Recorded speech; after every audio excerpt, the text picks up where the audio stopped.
Everyone, lovely to see you all back here for term 2, philosophy. Term 2, we're going to be working through ethics. And so just by way of introduction into ethics, we're just going to have a bit of a chat, sort of framing the things we looked at last year. So, with ethics, I think it's broadly split into two categories. That is meta-ethics, which is also sometimes called normative ethics. And we have applied ethics. Okay? And the question of meta-ethics is, what is meant by good and evil? Alright, so what is meant by good, evil? Are they ontological realities, or are they just my preferences? It's investigating that kind of thing. It's investigating moral realism. Okay? Are moral statements, like it is wrong to murder, are they objective facts that pertain to the world, or are they just my opinion? Okay, so they're the sort of questions of meta-ethics. All right, what is meant when we use this language? When we have applied ethics, it's sort of assuming that we've solved this problem, and that we either have some framework for, we have some frame of what's meant by good and evil. And then we have the ethical frameworks, and we apply them in certain situations. Who can remember one ethical framework? Utilitarianism. Utilitarianism, excellent. And what is that concerned with? The outcome, regardless of how you get there. Always about the outcome, that the end will justify any means of getting there. We talk about end, that is the result, the means, the process we use to get there. Excellent. What's another one?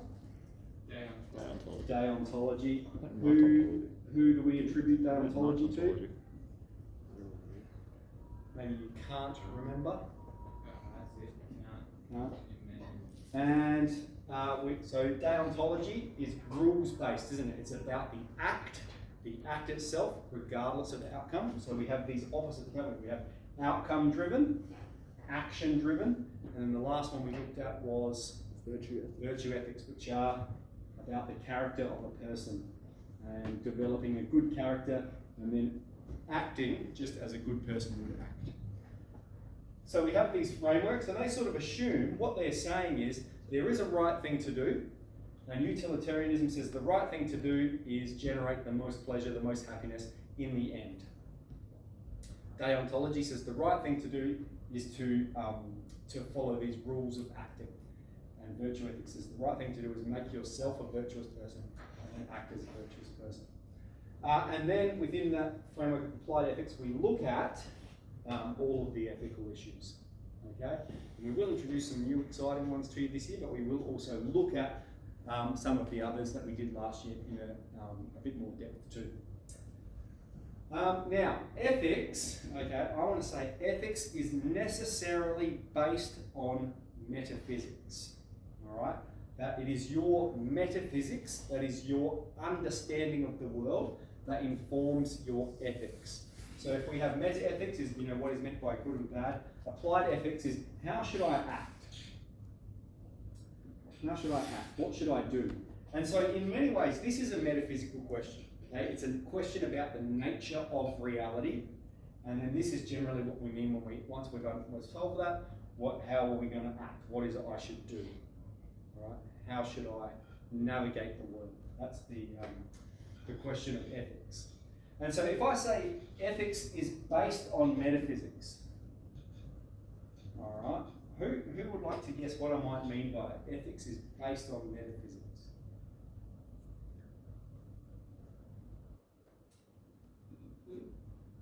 So metaphysics is our understanding of the world, our picture, our concept of the universe and the world around us as it is, and ethics is based on that. What would I mean by that?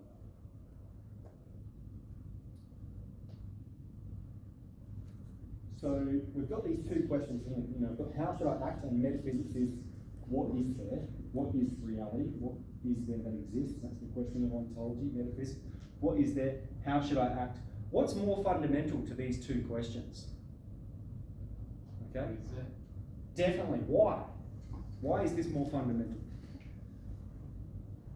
Because it's like a baseline. Yeah, that's it, yeah. If you're going to act, okay, well, you're assuming that there's something there to act on or to act with or to act in, all right? So it is necessarily our metaphysics, our understanding of the world, that informs how we should act. And not only metaphysics, but within metaphysics, our anthropology.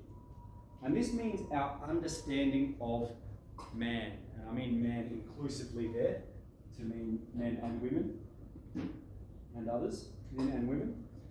Humans, Homo sapiens, all right, our understanding of what is meant by a human.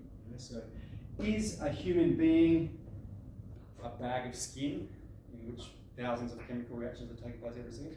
Is a human being someone who's made in the image and likeness of God? Okay. Now, our understanding of the answer to that informs necessarily our ethics, how we should treat others. All right. So it's what is that informs what we should do. So it is our anthropology. So all I want to finish with then today is what are some assumptions that we should hold when we're investigating ethics? Okay. Yep. There is good and there is bad. Yeah. So definitely when we're going into applied ethics, that there is good and there is bad. Yep. What about, let me be more specific with the question, what about more metaphysical assumptions that we should hold? Okay. And we don't want to try and limit ourselves to a one metaphysical view of the world. We want to try and be very broad and have some assumptions that we would say the majority of people are willing to accept. Okay, so what I mean, like some really basic metaphysical assumptions, there is a world, there is a real world outside of my understanding of it. And it is inhabited by other people like me. Inhabited by people like me. So that means people like me. So that means we can disregard solipsism. Other people exist, they have their own motivations and drives, and wishes and desires and so forth, and that they are like me. So we've got two assumptions here. Can we think of others? Very well. Excellent. That is a very important one, free will.